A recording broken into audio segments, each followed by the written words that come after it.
Baik, jadi sekarang saya akan menjelaskan mengenai latar belakangnya. Jadi jaringan adiposa atau jaringan lemak ini tidak hanya berfungsi sebagai penyimpanan energi dalam bentuk lemak, tetapi juga memiliki peran penting sebagai sistem endokrin. Sistem endokrin ini sendiri adalah sistem dalam tubuh yang menghasilkan hormon dan mengatur berbagai fungsi tubuh. Jaringan adiposa menghasilkan berbagai macam hormon. Hormon-hormon inilah yang berperan dalam mengatur metabolisme, pengaturan nafsu makan, dan keseimbangan energi dalam tubuh. Baik, di sini saya akan menjelaskan tentang tujuan penulisan dan manfaat penulisan. Tujuan penulisan yang pertama adalah mengetahui peran jaringan adiposa sebagai sistem endokrin dalam tubuh manusia. Yang kedua ada mengetahui faktor-faktor yang dapat menghambat peran jaringan adiposa sebagai sistem endokrin. Yang ketiga mengetahui akibat dari gangguan fungsi endokrin pada jaringan adiposa. Dan yang keempat ada mengetahui penanganan yang tepat terhadap gangguan fungsi endokrin pada jaringan adiposa. Kemudian manfaat penulisannya yang pertama adalah mahasiswa dapat memahami peran jaringan adiposa sebagai sistem endokrin dalam tubuh manusia. Yang kedua, mahasiswa dapat mengetahui faktor-faktor yang dapat menghambat peran jaringan adiposa sebagai sistem endokrin. Yang ketiga, mahasiswa dapat mengetahui akibat dari gangguan fungsi endokrin pada jaringan adiposa. Dan yang keempat, mahasiswa dapat memahami penanganan yang tepat terhadap gangguan fungsi endokrin pada jaringan adiposa. Baik, selanjutnya izinkan saya untuk melanjutkan presentasi pada bab 2 tinjauan pustaka, khususnya bagian definisi. Definisi saya bagi menjadi 4, yaitu definisi jaringan, jaringan adiposa, sistem organ, dan sistem endokrin.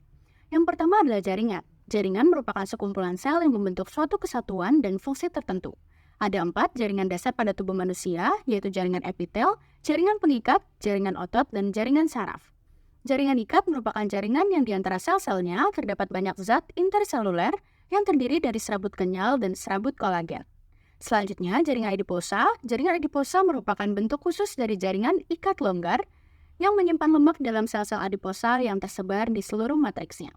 Fungsi dari jaringan adiposa ini yaitu untuk mengisolasi dan melapisi tubuh, menyimpan molekul bahan bakar untuk tubuh, dan menyimpan energi dalam bentuk lipid atau lemak. Berdasarkan letaknya, jaringan lemak dibedakan menjadi 2, yaitu visceral dan parietal, di mana parietal itu berada di bawah kulit, sedangkan visceral berada di sekitar organ. Jaringan adiposa juga mensekresikan beberapa hormon, diantaranya yaitu leptin, fosfatin, apelin, estrogen, resistin, dan sebagainya. Selanjutnya, sistem organ. Sistem organ merupakan bentuk kerjasama antar organ untuk melaksanakan fungsinya. Dalam melaksanakan kerjasama tersebut, masing-masing organ tidak dapat beroperasi secara mandiri, melainkan saling bergantung dan mempengaruhi antara satu dengan yang lainnya. Selanjutnya, sistem endokrin. Sistem endokrin merupakan sistem kontrol kelenjar tanpa saluran atau ductless yang menghasilkan hormon yang menyebar ke seluruh tubuh melalui aliran darah untuk mempengaruhi organ lain, di mana di sini hormon berperan sebagai pembawa pesan dan dibawa melalui aliran darah ke berbagai sel di dalam tubuh. Setelah itu, pesan tersebut akan diterjemahkan menjadi sebuah tindakan. Pada umumnya, sistem endokrin bekerja untuk mengontrol dan mengendalikan berbagai fungsi fisiologis tubuh, seperti aktivitas metabolisme, aktivitas reproduksi, pertumbuhan, regulasi ionik, dan regulasi osmotik. Baik, saya akan melanjutkan ke materi yang selanjutnya, yaitu peran jaringan adiposa dalam sistem endokrin tubuh manusia. Jaringan adiposa atau jaringan lemak bukan hanya sebagai tempat penyimpanan kelebihan energi dalam bentuk trigliserida. Ini merupakan organ dinamis metabolik yang memiliki beberapa fungsi penting. Misalnya yang pertama adalah organ endokrin. Jaringan adiposa sendiri mensintesis senyawa aktif biologis yang mengatur homeostasis metabolik seperti adiponektin. Yang kedua adalah pembentukan seluler. Selain adiposit, adiposa juga terdiri dari sel stroma vaskular yang mencakup sel darah, sel endotel, perisit, dan juga sel perkursor adiposa. Jaringan adiposa sendiri terdiri atas 2 jaringan utama, yaitu yang pertama adalah jaringan adiposit putih atau white adipose tissue, dan juga jaringan adiposa coklat atau brown adipose tissue. Keduanya memiliki perbedaan morfologi dan juga fungsi yang signifikan. Misalnya yang pertama adalah jaringan adiposa coklat. Jaringan ini biasanya ditemukan pada bayi, memiliki mitokondria yang banyak, mengandung uncoupling protein 1 atau UCP1 yang memungkinkan untuk terjadinya termogenesis atau produksi panas dengan cara mengoksidasi asam lemak. Yang selanjutnya adalah jaringan adiposit putih atau white adipose tissue. Ini merupakan tempat utama penyimpanan energi dan juga mengambil asam lemak dari lipoprotein untuk dikonversi menjadi trigliserida saat tubuh membutuhkannya. Penelitian sendiri telah mengungkapkan bahwa jaringan adiposa itu merupakan organ endokrin terbesar dalam tubuh. Jaringan adiposa sendiri memproduksi berbagai senyawa biologis. Ada beberapa hormon yang disekresikan oleh jaringan adiposa, yaitu yang pertama adalah leptin, ada adiponektin, dan juga angiotensin. Baik, di sini saya akan menjelaskan tentang leptin, adiponektin, dan angiosleptin. Pertama, leptin. Leptin berperan dalam mengurangi berat badan dengan cara mengurangi asupan makanan dan meningkatkan metabolisme melalui peningkatan termogenesis serta pengurangan energi yang lebih tinggi melalui saraf pusat. Jaringan adiposa dan konsentrasi leptin plasma tergantung pada jumlah energi yang disimpan sebagai lemak serta status keseimbangan energi. Yang kedua ada adiponektin. Adiponektin adalah hormon baru yang mempunyai aktivitas biologis penting terhadap metabolisme glukosa, lemak, dan mempengaruhi terjadinya resisten insulin. Adiponektin berperan penting dalam mencegah sindrom metabolik. Peran lain dari adiponektin adalah untuk merangsang oksidasi asam lemak dan penyerapan glukosa dalam otot rangka dan jaringan adiposa. Yang ketiga ada angiostensin, adalah hormon endokrin peptida dan bagian penting dari sistem renin yang berfungsi dan saling terkait dalam kontrol volume dan tekanan darah. Selanjutnya saya akan membahas faktor yang menghambat peran jaringan adiposa sebagai sistem endokrin. Banyak faktor dapat menghambat peran jaringan adiposa sebagai sistem endokrin. Disfungsi pada jaringan adiposa pada umumnya disebabkan oleh obesitas. Obesitas adalah suatu kondisi patologis yang terjadi karena jumlah jaringan adiposa yang berlebihan di dalam tubuh. Dalam kondisi seperti obesitas, sekresi dan sinyal adipokin menjadi tidak teratur, sehingga mempengaruhi kemampuan mereka untuk mengatur nafsu makan, sensitivitas insulin, dan proses metabolisme lainnya. Pada individu yang mengalami obesitas, adiposit atau sel yang berfungsi sebagai penyimpan dan penyintesis trigliserida akan menjadi lebih besar karena peningkatan trigliserida. Ketika adiposa membesar atau hipertrofi, maka jaringan adiposa akan mengalami pembengkakan dan kegagalan pada proses diferensiasi adiposit. Diferensiasi adiposit yang gagal ini dapat menimbulkan konsekuensi perubahan morfologi, akumulasi lipid, sel ares, dan adiposit yang menjadi resisten terhadap insulin. Resistensi terhadap insulin inilah yang menjadi faktor utama terjadinya pergolakan metabolik dan pemicu diabetes mellitus tipe 2. Lipodystrofi merupakan salah satu penghambat yang berupa suatu kelainan genetik langka yang terjadi akibat tidak adanya sebagian atau seluruh jaringan adiposa. Lipodystrofi dapat terjadi bersama dengan akumulasi patologis jaringan adiposa di bagian tubuh lain. Dalam kondisi ini, fungsi endokrin jaringan adiposa sangat terganggu, yang menyebabkan gangguan metabolisme dan juga resistensi insulin. Pasien dengan lipodystrofi menunjukkan banyak komplikasi metabolik yang menunjukkan pentingnya jaringan adiposa sebagai organ endokrin yang aktif. Lipodystrofi dapat diturunkan meski sindrom lipodystrofi bawaan sangat jarang terjadi. Faktor lainnya yang menghambat adalah terkait dengan penuaan. Seiring bertambahnya usia seseorang, terjadi perubahan dalam distribusi dan fungsi jaringan adiposa yang berdampak pada produksi dan sinyal hormon. Jaringan adiposa mengalami perubahan signifikan dalam hal kelimpahan, distribusi, komposisi seluler, dan sinyal endokrin serta berperan penting dalam perkembangan resistensi insulin, disfungsi metabolik, peradangan, dan gangguan kapasitas regeneratif. Disfungsi jaringan adiposa ini juga pada obesitas dikaitkan dengan pendeknya umur dan peningkatan prevalensi penyakit terkait usia, termasuk kanker dan juga demensia. Nah, yang berikutnya ada akibat dari gangguan fungsi endokrin. Yang pertama ada obesitas. Pada individu yang mengalami obesitas, kadar leptin yang mereka miliki meningkat sebagai konsekuensi dari massa lemak yang besar, tetapi hipotalamus tidak mampu mentransduksi sinyal leptin yang kemudian dikenal sebagai resistensi leptin. Nah, resistensi leptin ini mencegah pemberian leptin eksogen dan juga transduksi sinyal leptin yang normal pada ventromedial hipotalamus, sehingga terus-menerus terjadi asupan kalori yang kemudian menyebabkan obesitas. Kemudian yang kedua ada resistensi insulin, dijelaskan oleh dua teori. Yang pertama hipotesis portal teori, di mana jaringan lemak akan menghasilkan asam lemak bebas secara berlebihan yang menyebabkan peningkatan jumlah perpindahannya menuju ke hati. Nah, karena banyaknya asam lemak pada hati, sitokin inflamasi akan dikeluarkan oleh lemak visceral melalui vena porta.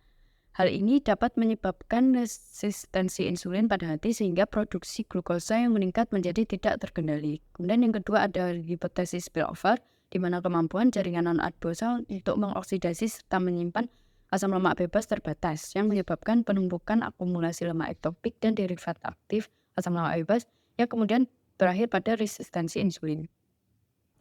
Baik, selanjutnya adalah diabetes. Diabetes merupakan penyakit kelainan metabolik yang memiliki karakteristik hiperglikemia karena gangguan kerja insulin, sekresi insulin, ataupun keduanya. Kegagalan sekresi insulin umumnya didahului adanya resistensi insulin sehingga disebut dengan defisiensi insulin relatif, yang menunjukkan kapasitas maksimal sekretory insulin oleh sel beta telah mengalami penurunan pada tingkat resistensi insulin. Penurunan adiponektin dikaitkan dengan resistensi insulin dan hiperinsulin yang terjadi pada penderita diabetes mellitus tipe 2. Pada keadaan defisiensi insulin, respon sekresi insulin sel beta terhadap stimulus peningkatan kadar glukosa setelah makan mengalami penurunan, baik dalam fase awal maupun fase lanjut. Yang terakhir ada gangguan kesehatan mental. Ekspresi dan sekresi adiponektin baik in vitro maupun in vivo telah terbukti dihambat oleh hormon stres glukokortikoid. Penurunan kadar adiponektin serum pada pasien dengan gangguan depresi mayor.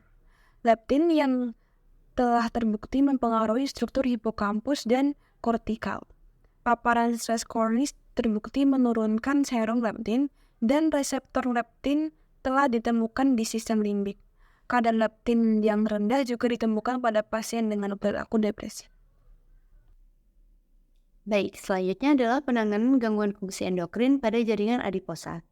Berbagai penyakit yang dapat muncul karena gangguan fungsi endokrin membuat penanganan gangguan pada fungsi ini menjadi beragam tergantung dengan gejala penyakit yang dialami.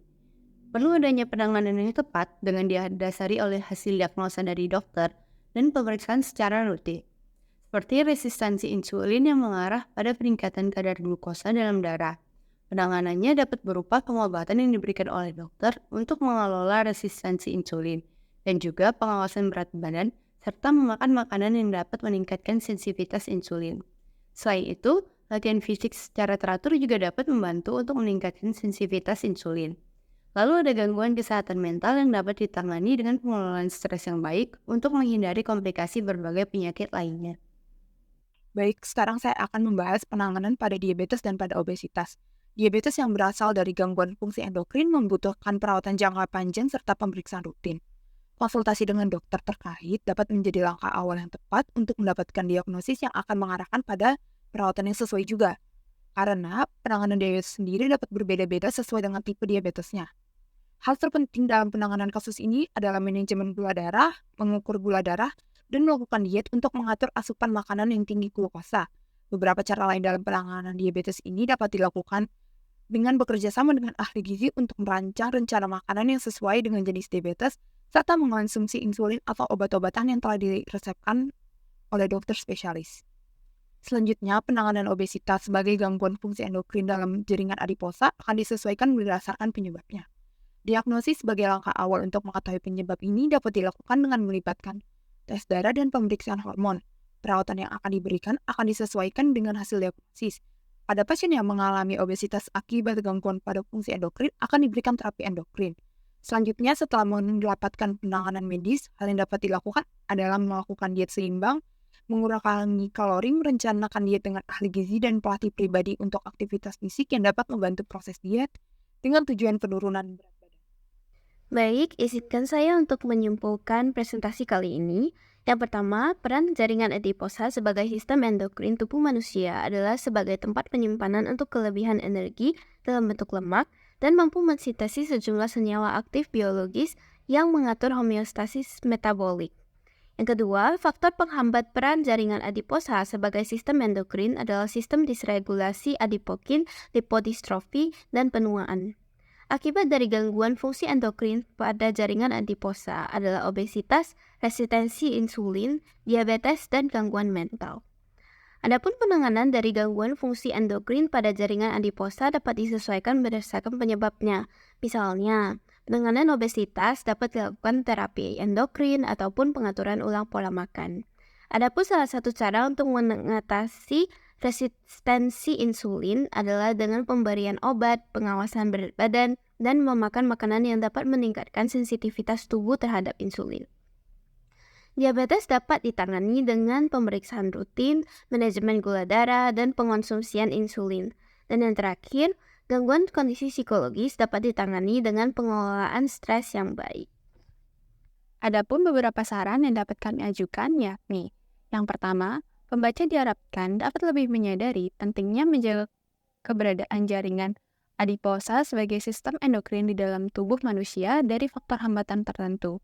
Yang kedua, pembaca diharapkan dapat mencermati dan melakukan tindakan penanganan yang tepat saat mengalami gangguan pada fungsi endokrin pada jaringan adiposa. Nah, yang ketiga, pembaca dapat mencari tahu lebih dalam mengenai peran jaringan adiposa sebagai sistem endokrin dalam tubuh manusia melalui sumber-sumber lainnya. Dan yang keempat, pembaca diharapkan mampu menyebarluaskan pengetahuannya mengenai peran, faktor penghambat, gangguan, serta penanganan ketika mengalami gangguan jaringan adiposa sebagai sistem endokrin tubuh.